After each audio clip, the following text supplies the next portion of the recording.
He held the divorce papers in one hand and a pen in the other. But he just sat there, staring at her.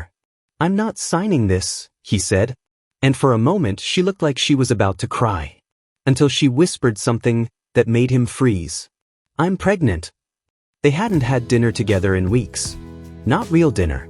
Just cold silence and reheated food. But that night, she made his favorite, lasagna with garlic bread. She even lit a candle, just one. He didn't say a word as he ate. She didn't either.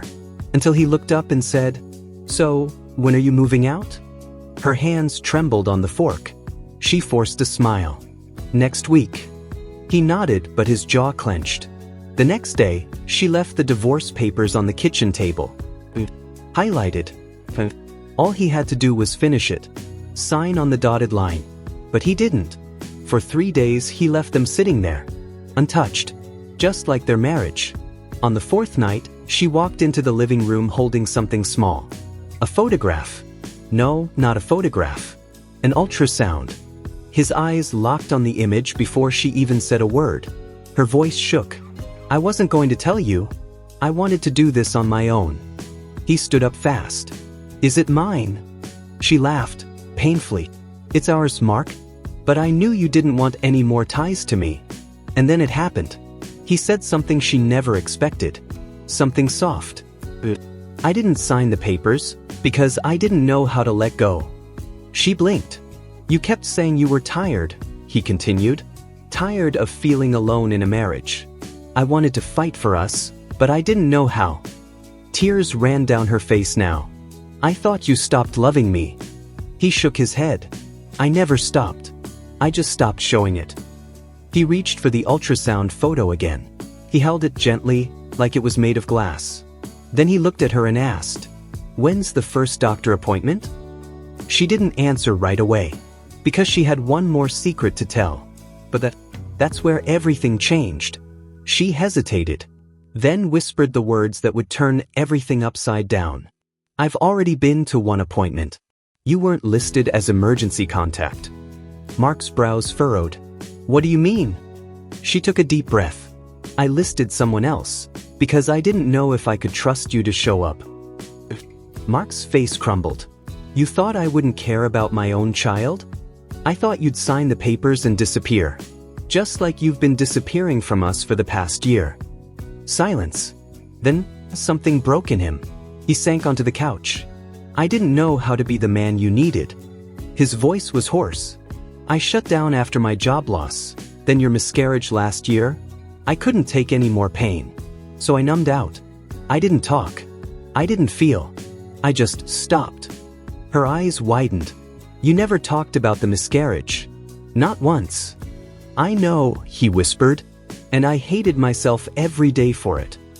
She stood still, the ultrasound shaking in her hand. "I'm not asking you to come back. I'm keeping the baby, with or without you." Mark looked up. "What if I want with?" Tears welled in her eyes. "Then prove it."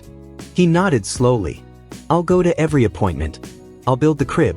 I'll read the books. But more than anything, I'll show up for you. Like I should have the first time." She looked down, uncertain, until he reached into the kitchen drawer and picked up the divorce papers. He stared at them again. Then he ripped them in half. "I'm not signing anything that ends us." But just as she started to smile, her phone buzzed. A name flashed across the screen. Mark saw it, and his face changed. "Who's Daniel?" She froze, because that was the man she almost ran to when Mark stopped showing up. Mark stood still, his hand clenched, not in anger, in fear. "Is the baby mine?" She opened her mouth to speak, but no words came out. Mark stood in the living room, his hands shaking, eyes fixed on her screen. "Who is Daniel?" She looked away, not because she was guilty, but because she was afraid of the truth. "Someone who listened when you didn't." Her voice cracked. "Someone who sat with me at the hospital when I miscarried alone." Mark's breath caught in his throat. "You were never alone," he said. "But I felt alone. Every day." "Is he the father?" Mark asked, eyes locked on hers. "No." She didn't hesitate. But then she added, "I wanted him to be." That's how angry I was at you. Mark blinked. That sentence broke him more than anything else. I hated you, she whispered, tears falling, until I found out I was carrying a piece of you again. And somehow, I still wanted it. Mark sat down slowly. Why didn't you tell me sooner? Because I didn't want to get hurt again. I didn't want to raise this baby with someone who only loved me when it was convenient. He looked down at his hands. I don't blame you. I failed you. Over and over. She nodded. And I failed myself. I let myself disappear inside the silence. I stopped fighting for us too. Mark stood up and walked to the kitchen drawer again. She tensed, thinking he was reaching for the ripped divorce papers. He pulled out a small yellow notebook. Inside were scribbled dates, baby names, parenting articles. She froze. You've been planning this? He smiled, nervously. Since the day you told me. I just didn't know if I deserved it. She walked over slowly and touched his hand. You don't have to be perfect. Just present. He looked at her belly, then back at her. Can we try again? His voice was barely a whisper. She didn't answer with words. She wrapped his hand over her stomach, and for the first time in months, they stood together in peace. Want more stories like this? Hit subscribe and comment. Still believe in second chances. Because sometimes, love doesn't end. It just needs time to come home.